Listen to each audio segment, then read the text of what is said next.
Nombre chapitre 33. Je lis au nom de Jésus-Christ de Nazareth. Les étapes de la route depuis la sortie d'Égypte. Voici les étapes parcourues par les Israélites quand ils sont sortis d'Égypte en bon ordre, sous la conduite de Moïse et d'Aaron.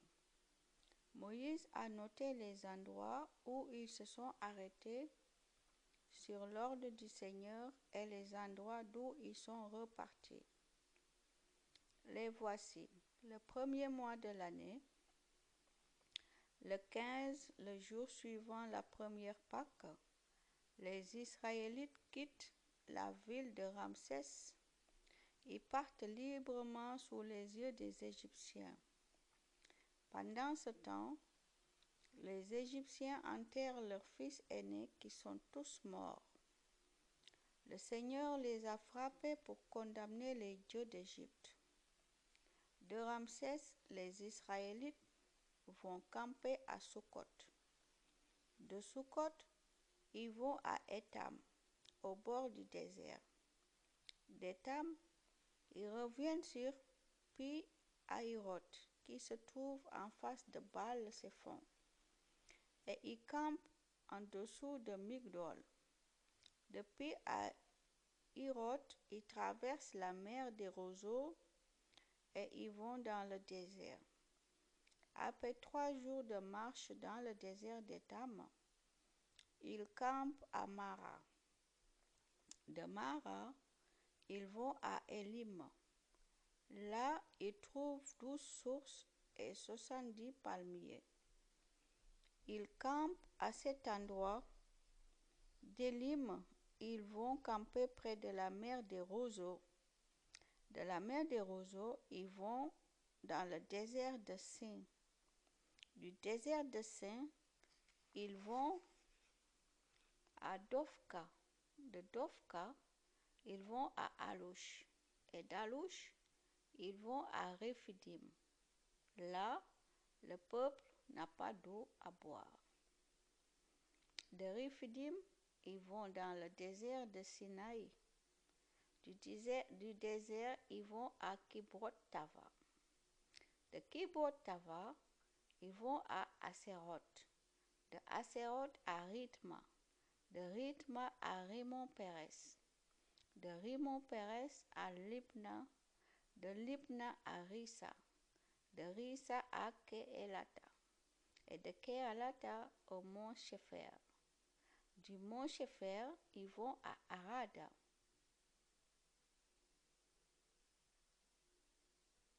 De Arada à Kelelot, de Makkelot à Tahat, de Tahat à Tera, de Tera à Mikta, de Mikta à Hashemona, de Hashemona à Moseroth, de Moseroth à Beneyakan, de Beneyakan à Or-Gidgad, de Or-Gidgad à Yotbata.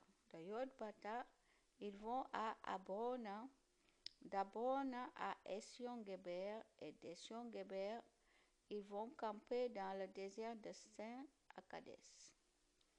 De Kadès, ils vont à la montagne de Hor, près de la frontière d'Édom. Sur l'ordre du Seigneur, le prêtre Aaron monte sur la montagne de Hor. Il meurt là-haut à l'âge de 123 ans, le premier jour du 5e mois, 40 ans après que les Israélites sont sortis d'Égypte. Le roi d'Arad, un Cananéen qui habite la région de Negev, apprend l'arrivée des Israélites. De la montagne de Hor, les Israélites vont à Salmona, de Salmona à Punon, de Punon à Oboth, d'Oboth à Ye-Abarim, à la frontière de Moab, de Ye-Abarim à Didongad, de Didongad à Almon-Diblathaïm. D'Almon-Diblathaïm, ils vont aux montagnes d'Abarim, en face du mont Nebo. Des montagnes d'Abarim, Ils vont dans la plaine de Moab, près du Jourdain, en face de la ville de Jéricho. Ils campent au bord du Jourdain, dans la plaine de Moab, entre Beth Yeshimoth et Abel Shittim. Le Seigneur commande de partager le pays de Canaan. Dans la plaine de Moab, près du Jourdain, en face de la ville de Jéricho, le Seigneur dit à Moïse: Voici ce que tu commanderas aux Israélites après que vous aurez traversé le fleuve Jourdain pour entrer en Canaan. Vous chasserez devant vous tous les habitants du pays. Vous détruirez toutes les statues en pierre ou en métal qui représentent leur Dieu. Vous supprimerez tous leurs lieux sacrés. Vous prendrez possession de leur pays et vous y habiterez. Je vous ai donné ce pays et là il est à vous.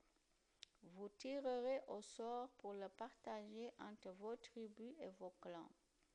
Pour un clan important, vous ferez une part plus grande.